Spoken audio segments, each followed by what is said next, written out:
Coming up, as the Brooklyn Nets prepare for Emirates Cup game number 2 against the Charlotte Hornets, we take a look at the return of Trendon Watford over the weekend, what his role could look like moving forward, and when do we set expectations for Day'Ron Sharpe to get back out on the court. We dive in, coming up next.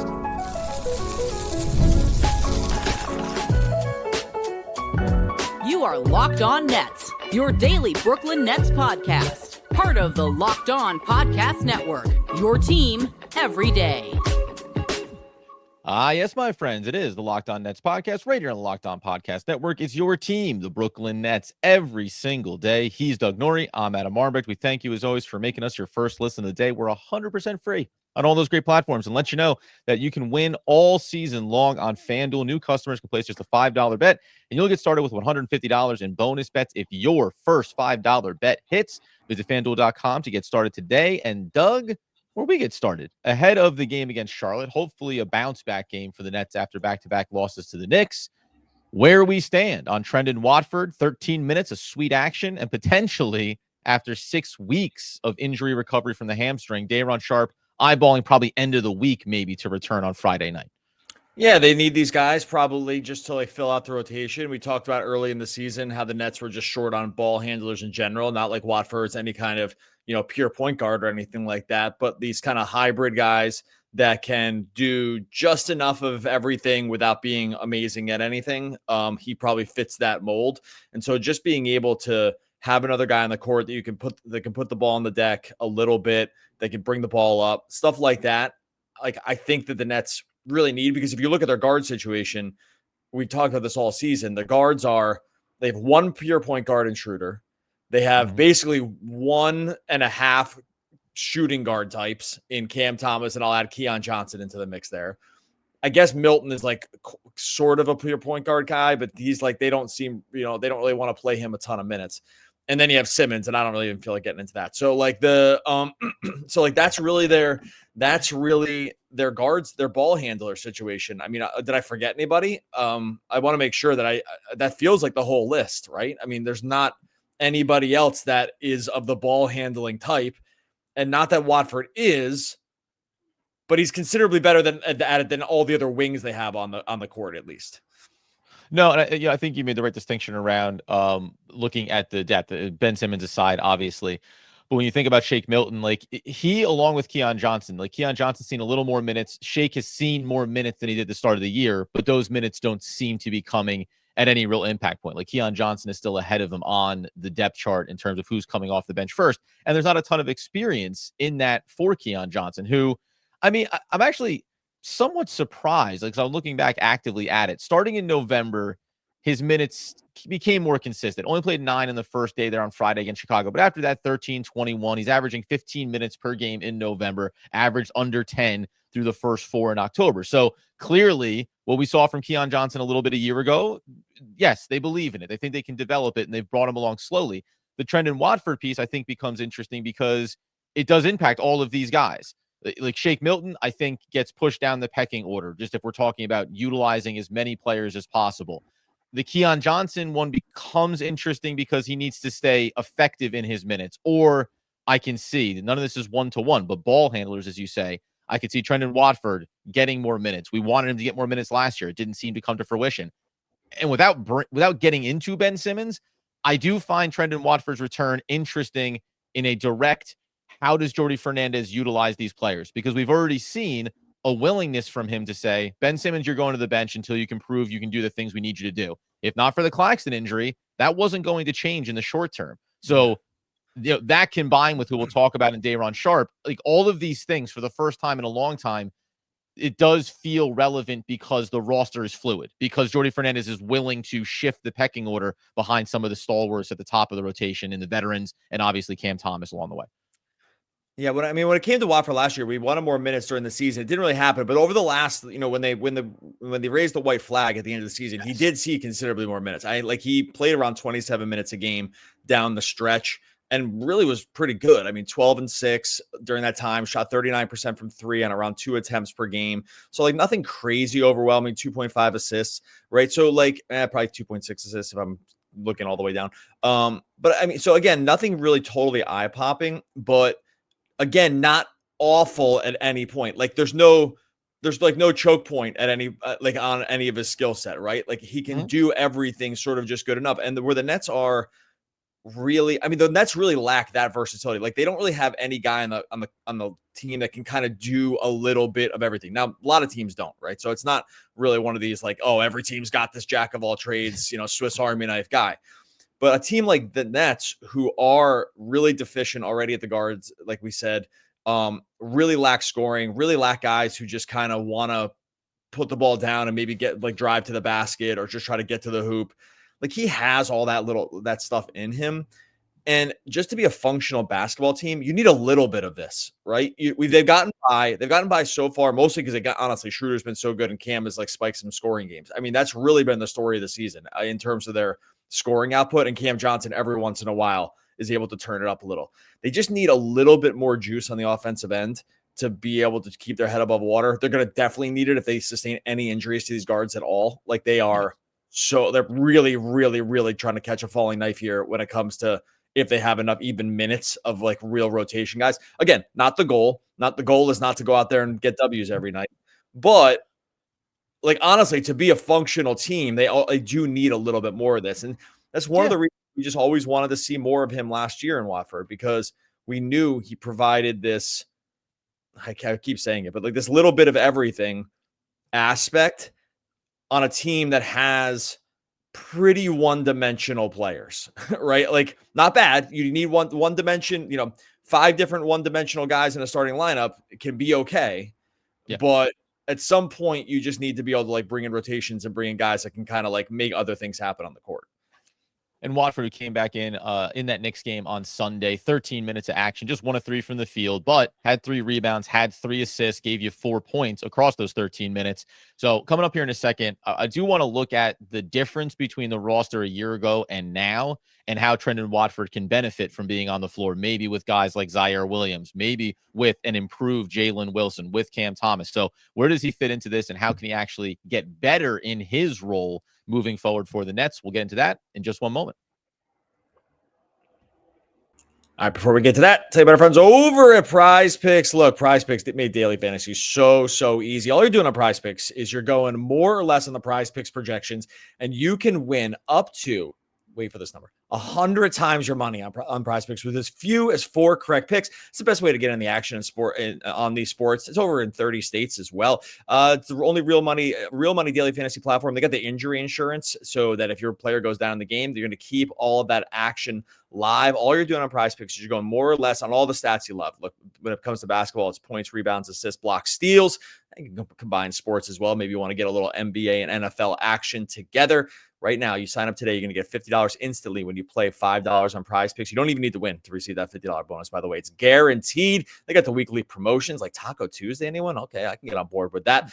PrizePicks has made this so easy. You download the app today, use the code LOCKEDONNBA to get $50 off, $50 instantly after you play your first $5 lineup. Once again, download the app today, use the code LOCKEDONNBA, get $50 instantly after you play your first $5 lineup. PrizePicks, run your game. All right, so as we continue today's Locked On Nets episode, talking about the return of Trendon Watford, we've heard updates. It was 6 weeks from October 7th for Day'Ron Sharpe and the hamstring, not going to be available for the Tuesday night game. Well, I said Wednesday, but we got the right date figured out against Charlotte, but could be available on Friday. The thing that interests me about this, because you go back to this Knicks game, and look at the way that Jordi Fernandez chose to handle rotations. Even with Dorian Finney-Smith, who had been day-to-day, he came back into this one. You have Ben Simmons. You don't have Nic Claxton. So they go with Dorian Finney-Smith, Cam Johnson, Dennis Schroeder, Ben Simmons, and Cam Thomas. And even if we just want to say that for right now, with no Nicholas Claxton available, what can the second unit look like? I actually think that this is the prime opportunity. What? Bad? Bad. Was that the just quick check-in? Probably bad. But if you think about just from the young player standpoint, well, I mean, listen, why even bother, Doug? No, I'm kidding around because there's bright spots. I killed you here, but there are bright spots here. I just thought it'd be a good timing thing, but yeah, it was. You know what? Definitely bright spots. Timing, if nothing else. No. So the thing that I like about it, if you're Trendon Watford, let's put it in that context, not even how we like it necessarily from a pure talent standpoint, is I don't have to squint hard and look what we saw from Sunday, where it's 13 minutes for Watford. Wilson's playing 25. You're getting Zaire Williams playing in the mid-20s as well. And then you also have Noah Clowney. I'm very interested to see Trendon Watford out there. Pick whoever you want. Let's say it's Keon Johnson. Like, I'm interested to see Trendon Watford with Keon Johnson, Jalen Wilson, Zaire Williams, Noah Clowney. Now, that's a very young unit, and you're going to see some of the veterans get flexed in there. But just, hey, we're going to try to put the ball in your hands because you've shown the ability to run the floor and do it. You're going to have someone else who can handle it. I wouldn't be shocked if it's Schroeder that actually gets flexed into that second unit. So you have the veteran experience there and you still have Ben Simmons. We know how these things ebb and flow. But if Trendon Watford can show that he can set the table a bit offensively and maybe take, the back seat for possessions now with Zaire Williams out there and now with Jalen Wilson, clearly a vastly improved player from a year ago, it can really shift as far as the young core that you want to see develop in the long term of this season. Like, this is about as good of an opportunity Trendon Watford's going to have to reset what his value is to an NBA roster. And it could come in being a critical bench player and probably getting into that top 8 pecking order that we talked about when we initially set our rotations at the start of the year. Yeah, and again, all for it, right? Like, and there's no better opportunity. We've said this many times with this team is like, if you are a player whose NBA outlook is like a little questionable, like this is one of the best situations you can be in right now. Because, and I think it's even better than when we originally said it, because when we originally said it, we weren't totally sure about sort of like the overall grit and determination this team would have, like how much real basketball they'd be playing. Well, before the season started, we thought they probably would try, but look, when you're over under set at 17.5 wins, the expectations are real low. And usually when it's that low, it's like, we don't know what's going to be happening on the court, right? Like it's roll the balls out, and we'll just see what happens. We'll see what happens. Like being serious when those numbers are that low. Yeah. But this actual situation for a developing player or a player that is looking to maybe stick either here or elsewhere is even better now because one, you have all the opportunity in the world, right? Like their rotations are decent here. Like they're playing a number of different guys, like at least some minutes. Some of these guys are getting traded. Like the guys whose stuff is already, theoretically, are already going to get traded. And then 3, Jordi Fernandez is actually kind of a good coach. So you're actually going to be able to run a system where you actually might be able to shine. And I think that's the difference. Like some problems that these other teams have had in the past, like the Pistons, the Rockets, these teams that were just complete and utter dumpster fires, is that the coaching was all over. This is before Ime in Houston. Like the coaching was all over the place, right? And so you're like never sure. Could you really evaluate anybody? I don't know. Everyone's just kind of running around the court, right? The lineups didn't make any sense. Like the different strategies made no sense. So here, though, you're in a situation like if you're Watford, if you're some of these other guys, that it's like, oh, this is actually best foot forward time. We're actually trying, weirdly. We actually have guys some guys in the team that can unlock, actual like staying in games. And we have a coach that actually cares and is making sure everyone gets out there and gets put the best foot forward. So I think for guys like him, that is the exciting piece of the development aspect here, is that you do feel like, yes, it's a lost year, probably in terms of wins and losses, but it's not going to be a lost year in getting a real look at how some of these guys can operate on the court. I think we actually will be able to get to the end of the season and be like, hey, it can either work or it can't. And if it doesn't, we can't necessarily blame the coaching and the system and stuff like that. And by the way, because this starts to flex a little bit into, I wanted to like project what to expect, in Day'Ron Sharpe's return as well. I'm not doing anything more than mentioning the name because it's germane to the conversation. When you go back and look at that game, like even veterans who started out a little bit slow, like Dorian Finney-Smith, you're trying to keep his value high, but he knocked down 4 of 7 from deep. Like his 3-point shooting, as we often say, you're going to tend to get back to what the averages are more often than not. Cam Johnson, 31 minutes. Schroeder's playing over 30 minutes. We know how important he is. Cam Thomas. Ben Simmons played 22 minutes. He played 22 minutes in a game that you didn't have Nic Claxton available. You got 24 minutes from Zaire Williams. You got 17 minutes. It keeps being right in there above the 15-minute mark for Noah Clowney. And then in his first game back, as we say, 13 for Trendon Watford. My point here is that, like, there's one guy on this roster that is clearly is going to be restricted in his opportunities and is going to have his opportunities taken away. No other veteran player. And we know the back-to-backs in terms of his health and the injury recovery and making sure he's not playing those. No other player that is a veteran on this roster is being restricted from being on the court because he's only one player in Ben Simmons is not necessarily showing himself capable of doing what Jordi Fernandez wants. So when you get Day'Ron Sharpe potentially back on Friday night or whenever he returns, I just keep looking at this and saying, I can very easily, Sharpe's a bit of a mystery, but I can very easily see the minutes if they're going to get eaten into. They're getting eaten into from Ben Simmons. Like there's just a world where Ben Simmons starts to see a reduction as Nic Claxton comes back with Day'Ron, with Trendon Watford. There's going to be mouths to feed, and it just seems like there's a clear edict from Jordi Fernandez down. If you're not performing to what I'm asking, then we're just going to reduce you. And then you show you can, and we'll build you back up. And unlike any other veteran, Simmons is not in a position of what could the trade value possibly be at the deadline. There's nothing to discuss there, so there's no reason to be beholden to putting him on the court. Yeah, I've noticed those conversations sort of dried up. Like the Simmons contract Shocking, is an asset crowd, and like, oh, he could help a contender like that. I'm not really seeing that much stuff float on the old timeline.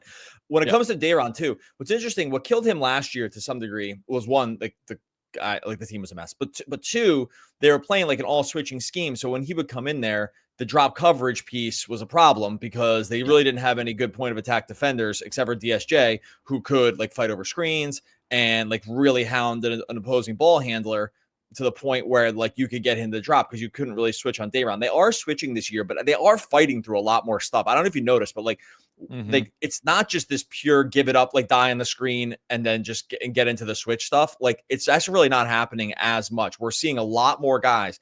Like you see it from DFS a lot.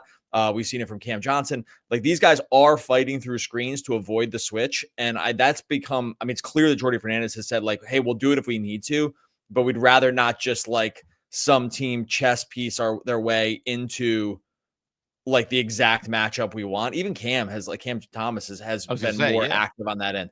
And so that actually does help Day'Ron a little bit. I think if they're not going to switch everything 1 through 5, which you can still do like with Claxton and stuff, they're not going to switch everything 1 through 5 all the time. I think there's a path to him staying on the court a little bit more and having these guys that are able to just get up into the body of these wings and guards. Like DFS has done it more. Zaire definitely does it, right? Like these guys, having a few of these guys on the court, I think does unlock the ability to have him play. And by the way, they need center so bad. They get absolutely murdered in the paint. They're like the second worst defensive field goal percentage in the league in under 6 feet. And it's shocking to me they're not the worst. It's somehow they're not the worst. I can't believe it. Every single one of these games, teams just get like a free run. A lot of that is personnel, I think. Yeah, and that's not just Ben Simmons, but we talked about before how while Ben Simmons has defensive value, it's not the same value in terms of rim protection. It's not his fault when he's like it's not his fault when he's dealing with Zach Edey or whatever. Like, exactly. Like what are you going to do? It's not, that part is not Simmons' fault. No, 100%. And nor is it like Nic Claxton when you're, as thick as a pencil. It's just you look at the matchups and you go, this is going to be hard for us. And that's where a thicker body like Day'Ron Sharpe could certainly be helpful. Coming up here in a second, an interesting stat around Day'Ron Sharpe and why you should want to see him back out there on the court for better basketball. We'll get into that and preview the Emirates Cup game number 2 against the Charlotte Hornets, all coming up next. All right, before we get to that, tell you about our friends over at FanDuel. No better time to get in on the action over on FanDuel, America's #1 sportsbook, NFL, NBA. It's all there. Right now, new customers, you can bet those $5. You can get $150 in bonus bets. You got to win. The FanDuel Sportsbook app gives you everything you need to place live bets on the NFL, on the NBA, all in one place. Heading on over to our friends on FanDuel. Hornets go into Barclays against the Nets in the NBA Cup, in the Emirates Cup. -3 for the Nets are favorites again. I can't believe it. How's this happening? What kind of world do we live in? -3 for the Nets right now. Favored. That's the kind of fight they're showing. No tank in this group. This is just a little bit of what you can get on the deal over at FanDuel. If you join FanDuel.com, you're going to join today. You're going to bet $5 and you're going to get $150 in bonus bets if you win that first $5 bet. That's FanDuel.com. Never waste a hunch. Make every moment more with FanDuel, an official sportsbook partner of the NFL. All right, so as we start to wrap up today's Locked On Nets episode, talking about Trendon Watford back, his expanding role, we were excited about him when the Nets, one of the flyer guys that we thought could hit. Just like Zaire Williams, he was our flyer guy that we think can hit. And so far, we've been pretty good on these hunches. Now, the one thing I want to mention before we talk about the Charlotte Hornets in the Emirates Cup, Doug, that's the Emirates Cup. We all know the NBA is doing Did I say that right, by the way? I know I just said it. Did I say it correctly on air? You corrected me once off air, and I said it wrong. I believe you nailed it. Yeah, I believe you nailed it. This is how you know I'm low scale, that I'm not just flying this airline all the time. Like this is how you know I'm just not putting my money where my mouth is. Okay, keep going. Sorry. It's checks and balances across the board on the Locked On Nets podcast. Here's a fun one though. Last year, in 921 minutes on the court with Day'Ron Sharpe, the Nets played to a plus 4.63 net rating. With him off the court, which was over 3,000 minutes, just in case you're wondering, they were a minus 498. Now, I'm not telling you what it is or isn't, and things look different, and Mikal Bridges isn't here anymore, et cetera, et cetera, et cetera. That's great. But he, just to your point in the last segment, has such tremendous value to this team and to this roster because they don't have these big bodies that can go and just bang with someone. And I do think like everything you mentioned about the way they're running things defensively benefits him, unlike a year ago, where either it was working a coverage that was going to be really hard for him to maintain, or being a team that was willing to kind of switch sometimes mid-flow, sometimes mid-possession, what they wanted to do on the defensive end of the court. So I think if he can get back on there, he's probably a guy that is in, I don't want to say reclamation mode like Trendon Watford, who comes from Portland. You say, okay, here's a chance to reestablish yourself. But it does feel like Day'Ron Sharpe's value is at an all-time low coming off the end of last year, where even when it's all done and dusted, they still weren't getting him minutes. He can find himself very quickly back to being a 15 to 20-minute guy and a very big contributor for what they need. And we already know he's one of the best pound per pound rebounders in the game. Like he is, his per minute rebounding stats last year really did rank up with the very best in the whole league. The guy absolutely gets after on the glass. That's another area the Nets have been incredibly deficient in this season. Right now, the Nets rank dead last in rebounds per game, behind only the Sixers. The worst, though? Well, yeah, that's the worst. That's the worst. Oh, okay. I mean, okay, I will say a little bit is probably pace related because the Nets are also playing the second slowest pace in the league. So just in terms of like raw rebounding stats, you're just gonna playing at a slower pace is just gonna mean less rebounds, right? So that makes sense. And they also are terrible at it. So, and it makes sense. Like if you look at their personnel, if you look at who's missed a lot of time this year between Claxton, between Sharpe, again, if you take the two true centers off your team and tell me how any team's going to do with rebounding. Like they're just going to be, everyone's going to get destroyed. So the reason why the Philadelphia 76ers are the team just ahead of with the second worst rebounding numbers of the league right now. I mean, they had Drummond playing a decent amount, but even he looks a little bit probably long in the tooth at this point. So like, and again, clearly without Embiid for like almost all the season. So yeah, like it's not a mistake why this happens. And again, when you play super slow, your rebounding rate is going to be lower just because there's a lot fewer possessions. And they just desperately need some of these guys in the middle. Like they just need some of these guys that can just stand in there, be 6'10", 6'11", 7 foot, and just be a body in there. And so just from that aspect alone, just getting Day'Ron back in, I think there will be a great opportunity for him to sort of unlock it. And I've really, again, to go back to some of the guard stuff, as long as Schroeder's on the team, like he needs a guy like this on the team, right? Like he needs a guy like this that can run pick and roll. He's a huge body to set screens, to just hammer screens and then just roll to the basket and try to just work on that aspect of his game, which has been a bit hit or miss over his career. Although it definitely improved last year. Like his control around the basket for sure improved, and his hands for sure improved last year. Yeah. I just want some time for those guys to play together also, because he kind of needs that. So hopefully there's an opportunity here. There should be. I mean, based on how the Nets are set up now, there really should be an opportunity for him to play. Like we should not screw around too much with this, but I've always been a little confused about where they stand with Day'Ron, because when we thought he was going to play a ton last year at the end of the season, he didn't play at all, really. And so it is like a little confusing how they see him. And I'm going to take the tact, and this is not apples to apples, but I'm going to take the tact that we had with Cam Thomas coming into the season and just saying, hey, this is a real opportunity with who we think is a good coach and is going to have a system and is going to set expectations. And we've seen that growth from Cam Thomas, right? We've seen things look vastly different on the defensive end, let alone the offensive game. So I think same thing.